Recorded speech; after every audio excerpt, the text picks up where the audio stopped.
Welcome to Centinela de Cristo. Blessings, this is Pastor Luis Luciano from Oklahoma. Sunday, March 23rd, the Law of Love. God's laws does not consist of abstract principles. Instead, God's laws is an expression of relationship.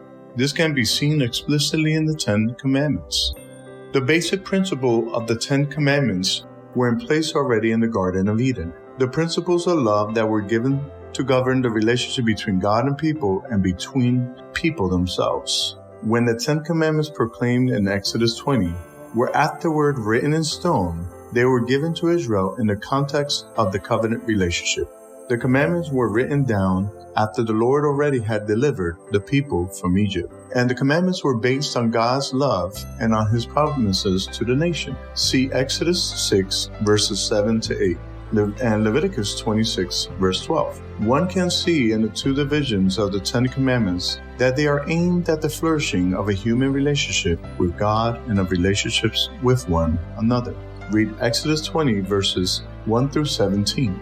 How do these verses reveal the two principles, those of love for God and of love for others? The first 4 commandments deal with people's relationship with God, and the last 6 with people's relationship among themselves. Our relationship both to God and to other people must be regulated by the principles of God's law. These 2 parts of the law correspond directly to what Jesus identified as the 2 greatest commandments. You shall love the Lord your God with all your heart. Matthew 22, verse 37.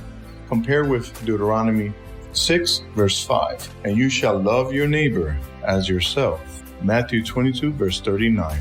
Compare with Leviticus 19, verse 18. The first 4 commandments are the ways in which we are to love God with all our being. And the last 6 are ways we are to love one another as ourselves. Jesus makes it explicit that these 2 great love commandments are integrally related to the law. On these 2 commandments hang all the law and the prophets. Matthew 22, verse 40. The entirety of God's law, then, is grounded in God's love. God's love and law are inseparable. We often hear people say, we don't need to keep the law. We just need to love God and to love others.